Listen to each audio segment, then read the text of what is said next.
ইনকিলাব জিন্দাবাদ পাই দিচ্ছে ডাক ইনকিলাব জিন্দাবাদ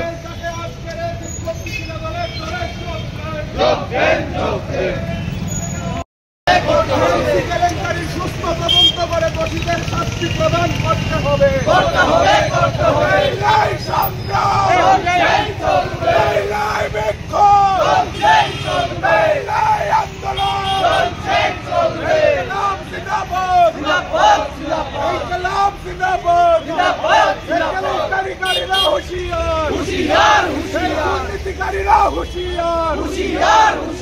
রাজপথে আছে ভাই দুর্নীতিকারীরা হুঁশিয়ার হুঁশিয়ার ইনকিলাব জিন্দাবাদ জিন্দাবাদ জিন্দাবাদ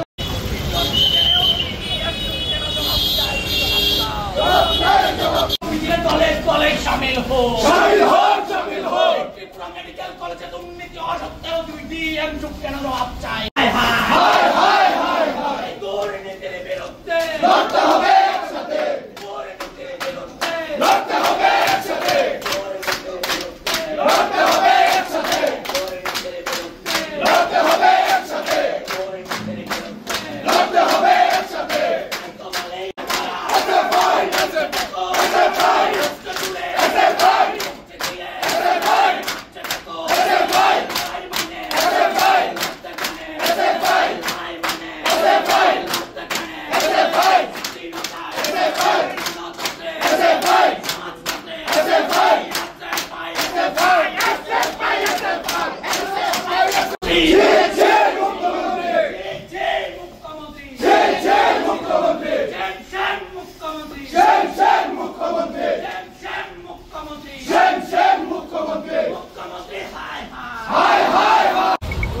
আমরা এসএফআই টিএসইউ আজকে বিক্ষোভ সংগঠিত করার সিদ্ধান্ত নিয়েছি। আমরা লক্ষ্য করছি যে আমাদের রাজ্যের অত্যন্ত গুরুত্বপূর্ণ ত্রিপুরা মেডিকেল কলেজে সংবাদ মাধ্যম মারফতই অভিযোগ উঠে এসছে যে টাকা দিয়ে পরীক্ষায় পাশ করিয়ে দেওয়ার জন্য টিএমসির অভ্যন্তরে একজন শিক্ষিকা সরাসরি অভিযুক্ত হয়েছেন। এই ঘটনা ঘটে যাওয়ার পর বেশ কিছুদিন সময় অতিক্রান্ত হয়েছে। রাজ্যের সরকার এবং মেডিকেল শিক্ষার দায়ভার যে দপ্তরের উপর বর্তায়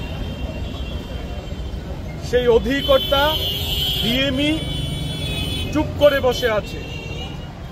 আমরা ডেপুটেশন দিয়েছিলাম, আমরা দাবি করেছিলাম যে এই ঘটনার সার্বিক তদন্ত চাই, নিরপেক্ষ তদন্ত করতে হবে। একজন অবসরপ্রাপ্ত হাইকোর্টের বিচারপতিকে দিয়ে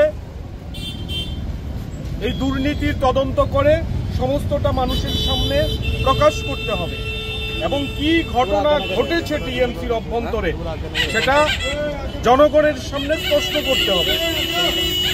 উনি বলেছিলেন যে দ্রুততার সঙ্গে এটা করবেন, কিন্তু করেননি। আসলে আজকে সরকার শাক দিয়ে মাছ ঢাকার চেষ্টা করছে, দুর্নীতিকে ঢাকা দেওয়ার চেষ্টা করছে।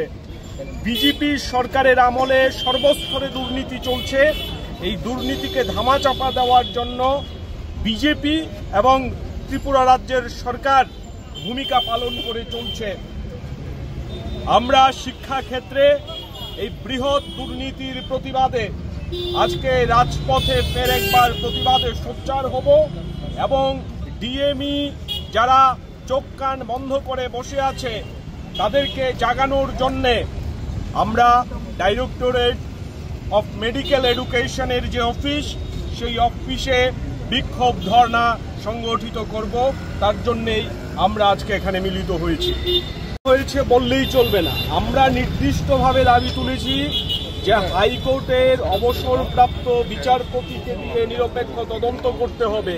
ক্রাইম ব্রাঞ্চকে তদন্তের দায়ভার দিয়ে যে মহিলা শিক্ষিকা অভিযুক্ত হয়েছেন গোটা ঘটনায়, উনি চাকরি ছেড়ে দিয়ে টিএমসি থেকে বেরিয়ে গেছেন। ওনাকে পালানোর পথ করে দিয়েছে, সমস্তটা চলছে। আমরা সব কিছুই দেখতে পাচ্ছি। সরকার কিভাবে গোটা ঘটনাটা ধামাচাপা দিতে চাইছে। এখানেই আমাদের দাবি যে অনতিবিলম্বে নিরপেক্ষ তদন্ত সংস্থার মারফত এই বিষয়ে তদন্ত করতে হবে এবং দুর্নীতির ঘটনা শুধুমাত্র এখানে অর্থ লেনদেন নয়, এই কলেজের মধ্যে যে সকল ছাত্রছাত্রীরা পড়াশোনা করেন তাদের আগামী দিনে সুষ্ঠুভাবে ডিগ্রি অর্জনের সুযোগ থাকবে কিনা, পড়াশোনা করার সুযোগ থাকবে কিনা সেই প্রশ্ন উঠে এসছে। তাই আমরা রাজপথে নামছি, বারবার ছাত্রছাত্রীদের হয়ে আওয়াজ তোলার চেষ্টা করছি।